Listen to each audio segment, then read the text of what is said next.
Hi guys, welcome back to the Library of Alexandria. Today I will be reviewing The Lion of Macedon by David Gemmell.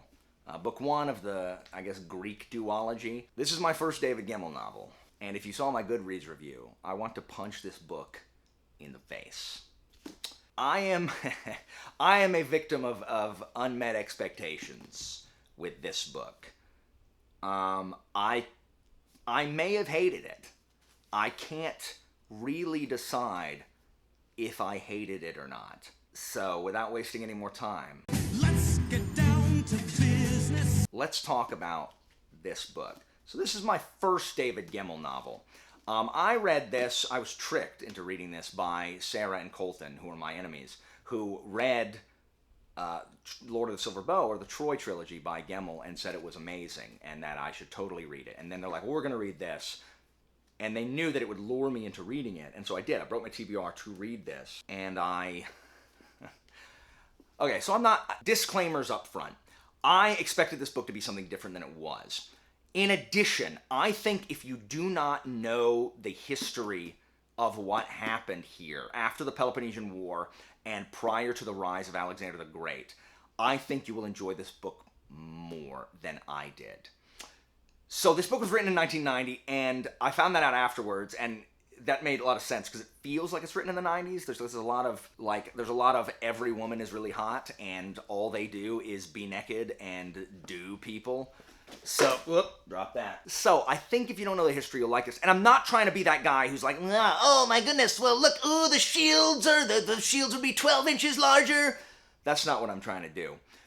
I am not talking about the fact that Philip of Macedon has 3 wives by the time he meets Olympias, and that Gemmell gets the order of his wives incorrect. Like that, whatever. I don't care about that. I'm not here to nitpick. My issue is with major changes to history. So anyway, let me start at the beginning. This book is about Parmenion. Parmenion is is basically Philip of Macedon's #1 general. He is the guy. He is the guy who's at the head of the armies, and he does good work. When Philip dies and Alexander takes over, Parmenion also works for Alexander and is one of Alexander's main generals. As that is one of Parmenion's conditions. If Parmenion, who the army loves, is to support Alexander's claim as, king of Macedon. But Alexander and Parmenion don't really get along, and Alexander doesn't really want Parmenion because Parmenion is part of the old regime, and Alexander wants to get out from under the shadow of his dad.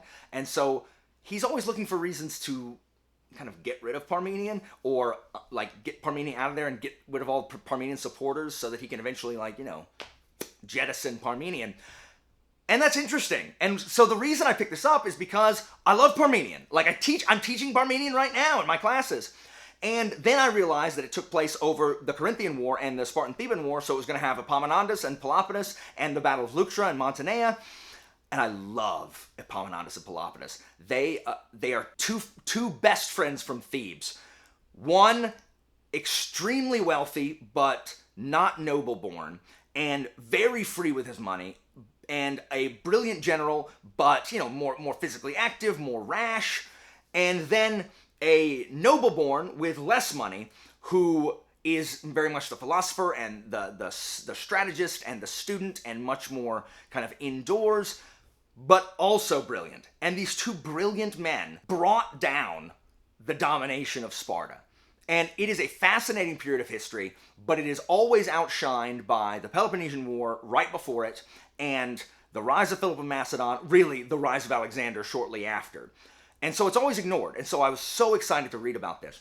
And so Parmenion, we don't know a lot about Parmenion's early life, which is why I think Gemmell chose Parmenion. Parmenion is a Macedonian noble. We know he's a Macedonian noble, but Gemmell chose to make Parmenion half Spartan. And so he's half Macedonian, half Spartan, and so he grows up in Sparta, and so we see a lot of... And part 1 is fine. We see a little boy, Parmenion, and the Spartans don't like him because he's a mixed blood. And, we see that he really likes running and all this stuff. And part 1, when he's at Sparta, and he meets Xenophon, who is a famous Athenian, who really liked the Spartans and lived with Sparta. He didn't really turn on Athens, but kind of. And he's the one, he led 10,000 Greeks out of Persia after they were screwed over. And Xenophon, much of this period of history we know from Xenophon's writings, and so he befriends Xenophon, and that's fine. And I like this part of the book. Really, it's part 2 that is the problem for me. Part 2 is when he goes to Thebes, and that's when we see the Battle of Leuctra, we see the Sacred Band, we see the freeing of the Cadmea, which is the citadel, where they kick the Spartans out. And Leuctra is the battle that broke the Spartans. And first of all, you know it's coming because they keep saying, no one talks like this. They keep saying, Sparta's never lost a battle against equal forces, or a force of equal size, or equal or lesser size. Sparta's never lost a battle against a force of equal or lesser size. No one talks like that. No one talks like that. People are talking as if they know what's going to happen, and that's what the history books say. You're right, Sparta had not, and what it's meant to do is to not say this, like, what you understand is Sparta lost all the time. All right, Sparta was not invincible. Sparta lost plenty. They're not very big. Sparta lost on sea all the time. Athens kicked the crap out of Sparta repeatedly in the Peloponnesian War. It is more Athens lost the Peloponnesian War than the Spartans won it. But you're right, they had not been defeated by an equal or lesser force on land. Now, the first time that they are, this book hand waves, which whatever, we'll ignore that. So my issue is that, as I mentioned before, the brilliance of Pelopidas and Epaminondas are the ones that brought low Spartan power. But my main problem with this book is that Parmenion is a Gary stew. Parmenion is the wunderkind. He cannot do any wrong. He is the best at everything. He is 22 when he arrives at Thebes. And Pelopidas and Epaminondas are established generals and political figures, and yet they are constantly turning to the 22-year-old Parmenion who has never been in a battle, and they're asking him for advice because his advice is genius. It's Parmenion's idea that frees the Cadmea. It's Parmenion's idea for the Sacred Band. It's Parmenion's idea for the strategy that crushes the Spartans at Leuctra. And it's not. It's not Parmenion's idea. He's not even there. Parmenion isn't even there. And so it's not like Gemmell's like, oh, well, he got the order of the wives of Philip mixed up. I'm not trying to be that guy.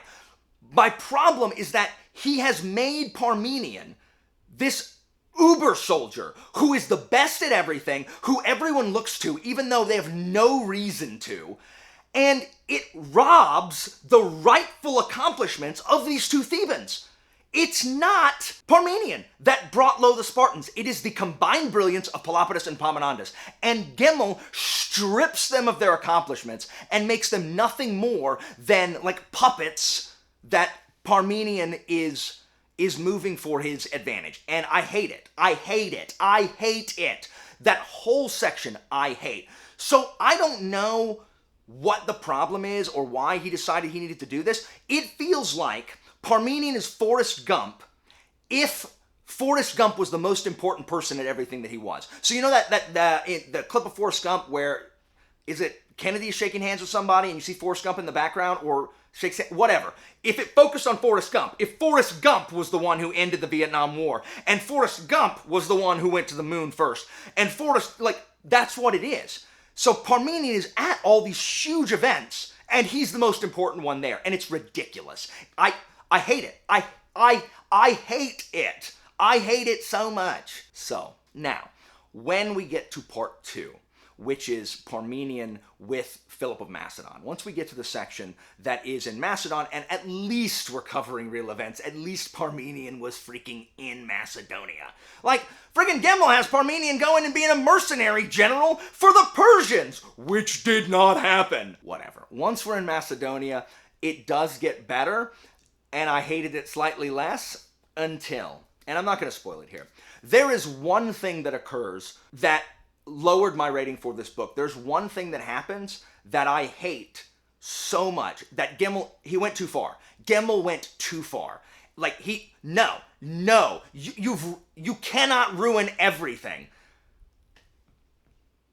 There is one thing that just I despise. There's a choice that I hate more than anything, and whatever.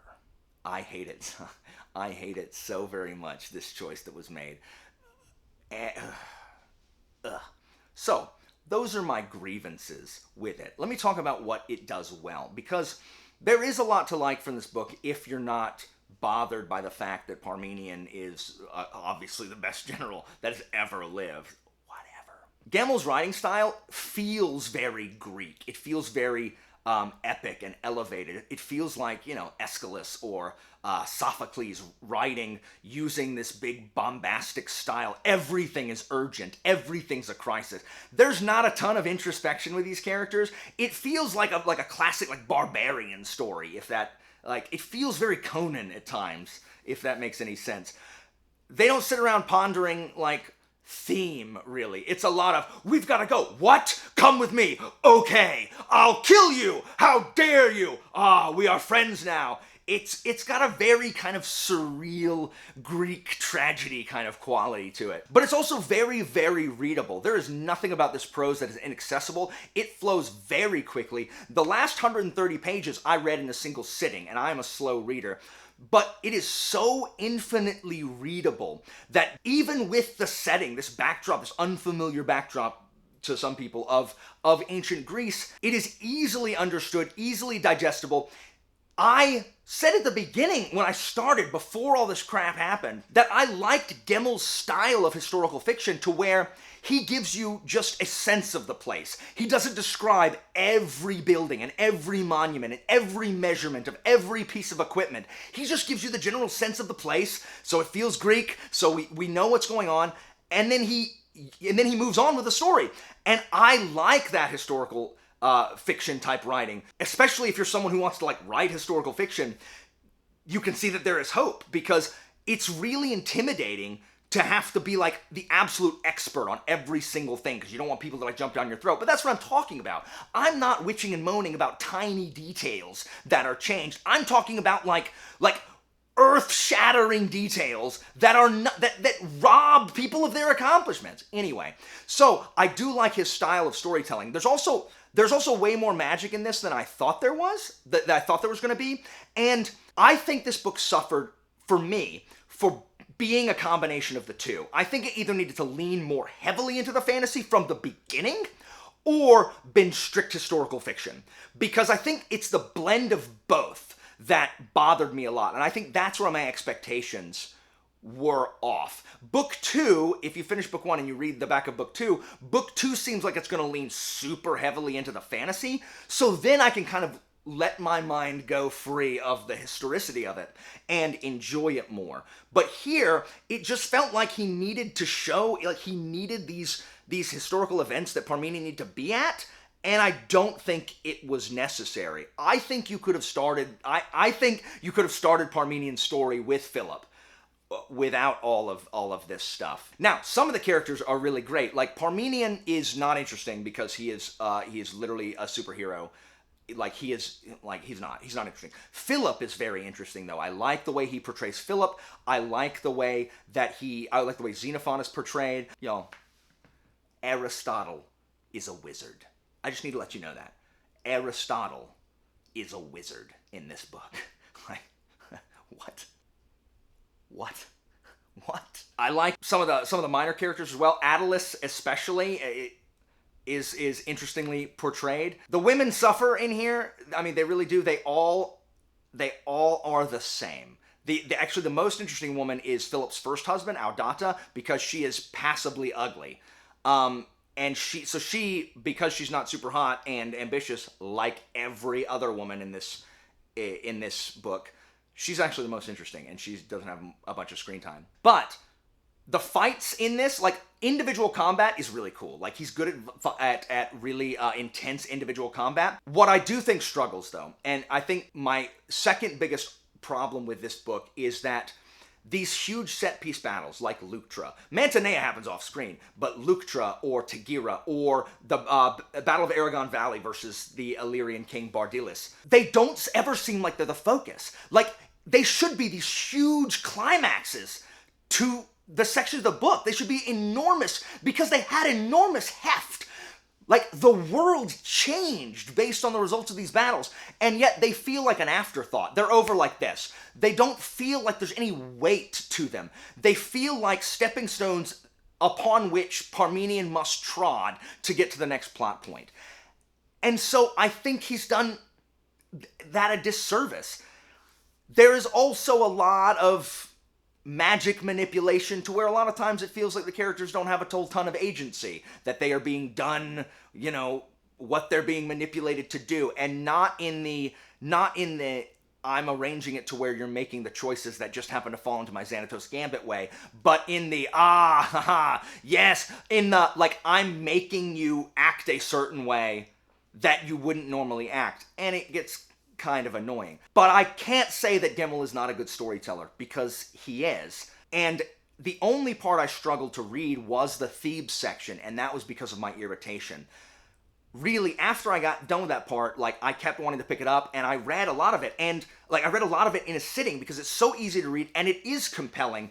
I'm just so irritated by the things that are happening that I can't accurately judge. But I think that if you are not bothered by that kind of stuff, I think that this is a book that people could enjoy. I have been told that this is one of Gemmell's weakest by basically most other people who have read Gemmell, Michael and Sarah. For me, there's just so much about it that didn't work, and I wish I had not expected it to be something else. I think I wanted it to be different than it was, and it was not that. So I don't think I enjoyed this book at all, except that, so I'm torn. I'm torn. Because I can't say that I enjoyed it, even though it was easy to read. So I don't know. All I know is that it's going to be difficult to get me to read another Gemmell book, because it just wasn't good enough for me to want to read more. I will probably read the conclusion, because I don't like starting series and not finishing them, and I'm hoping that its heavy lean into the fantasy will, and now I know what to expect. I know what to expect, rather than hey, this is going to be somewhat historically accurate, as opposed to this isn't going to be historically accurate at all. I'm literally just using all this as a backdrop for my, my self-insertion Gary Stu character. I don't know. I've heard that he writes this kind of historical fiction better in the Troy series, which came 20 years later. So, obviously he's gotten better as a writer by then.